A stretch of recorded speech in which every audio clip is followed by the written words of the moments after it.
Welcome back to our channel. तो पहले ये बताइए 2025 के लिए आप अपने म्यूचुअल फंड इन्वेस्टमेंट्स को कैसे प्लान कर रहे हैं। चलिए मैं एक इंटरेस्टिंग बात बताती हूँ। जून 24 से नवंबर 24 तक 2912 करोड़ से 4680 करोड़ तक पहुंच गए हैं इस इक्विटी फंड कैटेगरी के इनफ्लोस। जी हाँ, मैं बात कर रही हूँ large and mid cap funds की। पता है, ये फंड्स आपको लार्ज कैप कंपनीज की स्टेबिलिटी के साथ साथ मिड कैप कंपनीज की ग्रोथ पोटेंशियल दे सकते हैं, जिससे आपके म्यूचुअल फंड पोर्टफोलियो अच्छे से डाइवर्सिफाई हो सकते हैं। तो क्या आपको पता है कौन से large and mid cap funds 2025 में टॉप परफॉर्मर्स बन सकते हैं?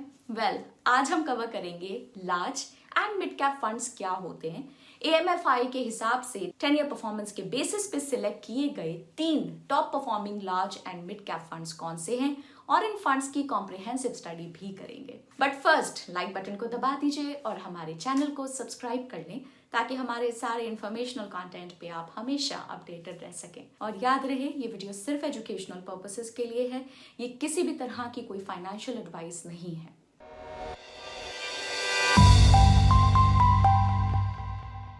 लार्ज और मिड कैप फंड्स एक ऐसे इक्विटी फंड्स होते हैं जो दोनों लार्ज कैप और मिड कैप स्टॉक्स में इन्वेस्ट करते हैं। सेबी रेगुलेशंस के हिसाब से इन फंड्स को minimum 35% of total assets large cap stocks और minimum 35% of total assets mid cap stocks में इन्वेस्ट करना होता है। तो मतलब ये फंड्स मार्केट कैपिटलाइजेशन के बेसिस पे टॉप 250 कंपनीज में इन्वेस्ट कर सकते हैं। और तो और large and mid cap funds के पास फ्लेक्सिबिलिटी होती है लार्ज कैप और मिड कैप कंपनीज के बीच स्विच करने की, जो उन्हें अलग अलग स्टॉक मार्केट सिनेरियोज में नई अपॉर्चुनिटीज को टैप करने में मदद करता है। इस फ्लेक्सिबिलिटी की वजह से ये फंड्स लॉन्ग टर्म में इन्वेस्टर्स के लिए एक सूटेबल ऑप्शन कंसिडर किए जा सकते हैं। अब आपको ये तो समझ आ गया होगा कि लार्ज और मिड कैप फंड्स होते क्या हैं। तो चलिए मेन पार्ट पे आते हैं। 2025 के top 3 performing large and mid cap funds कौन से हैं? वेल, AMFI के 10 years डेटा के बेसिस पे 3 top performing large and mid cap funds हैं। चलो इन फंड्स को और डिटेल में देखते हैं। नंबर 1 है Mirae asset large and mid cap fund direct plan growth, जिनके टॉप 5 स्टॉक होल्डिंग्स हैं HDFC bank limited, Axis bank limited, State Bank of India, Larsen and Toubro, ICICI bank limited. Top 5 sector holdings हैं banks 19.68%, IT software 7.65%, pharma and biotech 6.51%, consumer durables 5.16%, telecom services 4.17%। चलिए अब इस fund की performance versus benchmark देखते हैं। मेरे asset large and mid cap fund direct plan growth ने 1, 3, 5, 7 and 10 years में अपने benchmark BSE large mid cap TRI को कंसिस्टेंटली बीट किया है। और अब इनके क्रिटिकल रेशियोज को भी देख लेते हैं। स्टैंडर्ड डिविएशन, ये रेशियो फंड के पोर्टफोलियो का टोटल रिस्क मेजर करता है। ये दिखाता है कि फंड का रिटर्न एक्सपेक्टेड रिटर्न से कितना डिविएट करता है। फंड के हिस्टोरिकल परफॉर्मेंस के बेसिस पे हम इसे मेजर करते हैं। इस फंड का स्टैंडर्ड डिविएशन 13.11% है, जो कैटेगरी एवरेज यानी कि लार्ज एंड मिड कैप के 13.57% से कम है। मतलब ये फंड कैटेगरी से कम वॉलेटाइल है। नेक्स्ट है Sharpe ratio. Sharpe ratio equity fund के रिस्क एडजस्टेड रिटर्न्स को दिखाता है। तो इस फंड का शार्प रेशियो 0.77 है। तो इसका मतलब फंड ने हर यूनिट रिस्क के लिए 0.77 टाइम्स एक्सेस रिटर्न्स जनरेट किए हैं। सॉर्टिनो रेशियो, सॉर्टिनो रेशियो एक ऐसा मेजर है जो सिर्फ डाउनसाइड रिस्क यानी कि नेगेटिव रिस्क पे फोकस करता है। ये रेशियो इन्वेस्टर्स को पोर्टफोलियो का रिस्क एडजस्टेड परफॉर्मेंस समझाने में मदद करता है। अगर सॉर्टिनो रेशियो 1 से 2 के बीच हो तो जनरली ये अच्छा माना जाता है। कभी कभी ये 2 से ज्यादा भी हो सकता है, लेकिन अगर ये रेशियो नेगेटिव हो तो इसका मतलब है कि रिस्क लेने का कोई रिवॉर्ड ही नहीं मिल रहा है। इस फंड का सॉर्टिनो रेशियो है 1.23, मतलब ये फंड हर यूनिट डाउनसाइड रिस्क के लिए 1.23 टाइम्स एक्सेस रिटर्न्स जनरेट करता है। अब बात करते हैं बीटा की। बीटा एक फंड का मार्केट के कंपैरिजन में रिस्क मेजर करता है। अगर फंड का बीटा 1 से कम होता है तो जनरली वो मार्केट से कम रिस्की माना जाता है। इस फंड का बीटा 0.94 है, यानी कि ये मार्केट से कम रिस्की है। अब बात करते हैं पोर्टफोलियो टर्नओवर रेशियो की, जो कि है 0.89 टाइम्स। इसका मतलब ये है कि फंड मैनेजर पोर्टफोलियो के स्टॉक्स को बहुत फ्रीक्वेंटली बाय और सेल करता है। एंड एक्सपेंस रेशियो, इस फंड के डायरेक्ट प्लान का एक्सपेंस रेशियो है 0.61%। अब आते हैं एक और इम्पॉर्टेंट रेशियो पे, market capture ratio. Market capture ratio से ये पता चलता है कि एक इक्विटी फंड अपने बेंचमार्क इंडेक्स के कंपैरिजन में कैसा परफॉर्म कर रहा है। अपसाइड कैप्चर रेशियो एक मेजर है जो बताता है कि स्टॉक मार्केट के ऊपर जाने पर एक म्यूचुअल फंड बेंचमार्क इंडेक्स के कंपैरिजन में कैसा परफॉर्म करता है। उसका फॉर्मूला कुछ इस प्रकार से है। अगर अपसाइड कैप्चर रेशियो 100 से ज्यादा हो तो इसका मतलब फंड ने मार्केट के राइज के समय अपने बेंचमार्क इंडेक्स से ज्यादा अच्छा परफॉर्मेंस दिया है। वहीं डाउनसाइड कैप्चर रेशियो ये बताता है कि स्टॉक मार्केट के नीचे जाने पर एक म्यूचुअल फंड बेंचमार्क इंडेक्स के कंपैरिजन में कितना नीचे जाता है। उसका फॉर्मूला कुछ ऐसे है। अगर डाउनसाइड कैप्चर रेशियो 100 से कम हो तो इसका मतलब फंड मार्केट के फॉल के टाइम बेंचमार्क इंडेक्स से कम गिरा। तो इस फंड का अपसाइड कैप्चर रेशियो है 95। मतलब एक अपसाइड मार्केट में अगर बेंचमार्क इंडेक्स 10% ऊपर गया तो ये फंड 9.5% ही ऊपर जाएगा। और इसका डाउनसाइड कैप्चर रेशियो है 88।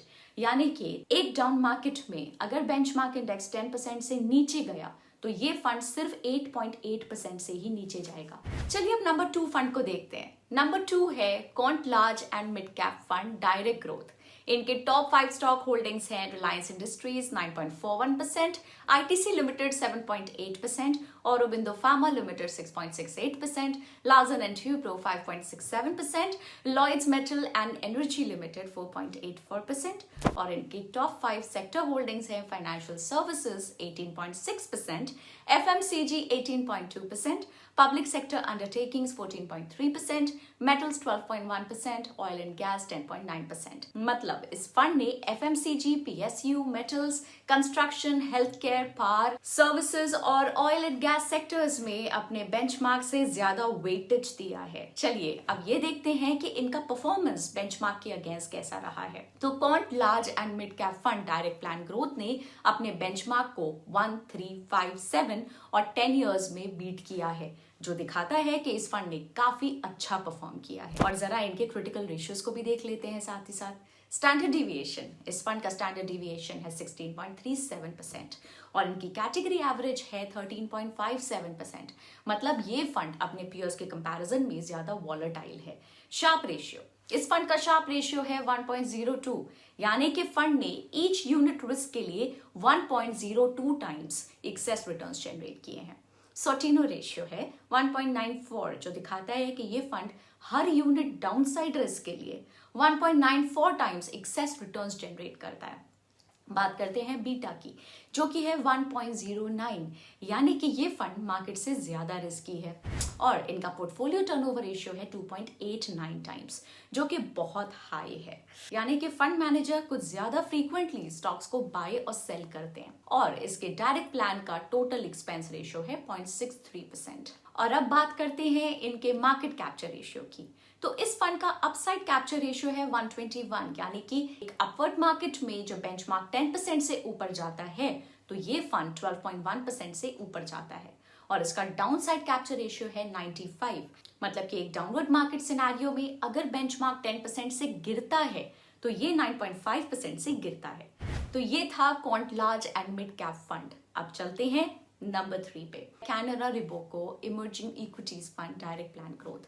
तो पहले इनके टॉप 5 स्टॉक होल्डिंग्स को देख लेते हैं, जो कि है ICICI bank 6.94%, the Indian hotels company limited 5.35%, Trent limited 4.67%, Bharat electronics limited 4.29%, UNO Minda limited 4%। और इनके टॉप 5 सेक्टर होल्डिंग्स हैं banks 10.78%, retailing 8.04%, auto components 7.77%, automobile 7.34%, consumer durable 7.24%।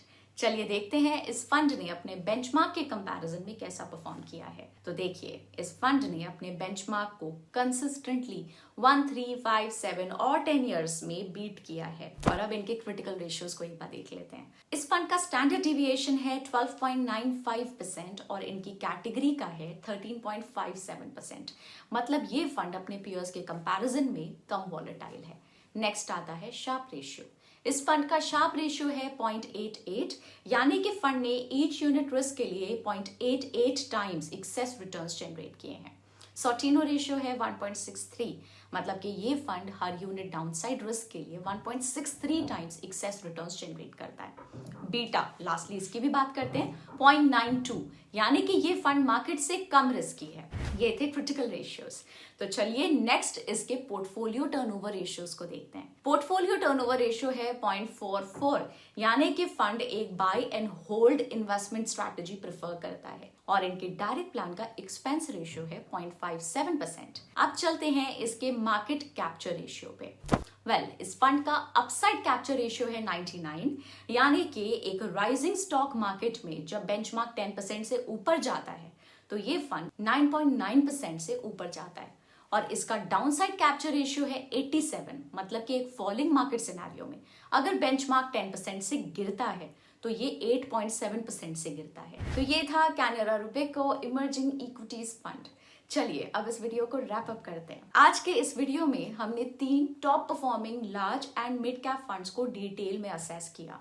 2025 के 3 top performing large and mid cap funds के बारे में बात करने के बाद एक बात क्लियर हो जाती है कि ये फंड्स एक अच्छा मिक्स दे सकते हैं ग्रोथ और स्टेबिलिटी का। मगर ये याद रहे, हालांकि ये फंड स्मॉल कैप के कंपैरिजन में कम रिस्की होते हैं, इनमें भी certain level of risk present होता है, और इसलिए ये लॉन्ग टर्म इन्वेस्टिंग के लिए ज्यादा सूटेबल होते हैं। अब सवाल ये आता है कि क्या आप अपने पोर्टफोलियो में स्टेबिलिटी और ग्रोथ का ये कॉम्बो चाहते हैं? क्या ये लिस्ट देखकर आप भी लार्ज और मिड कैप फंड्स में इन्वेस्ट करना चाहते हैं?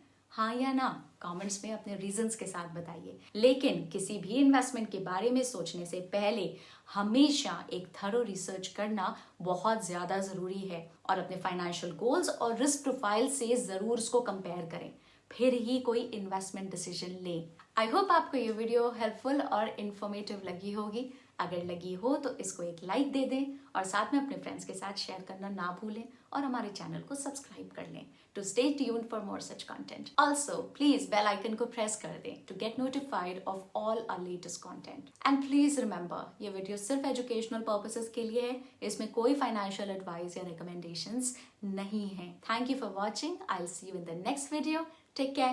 Bye-bye.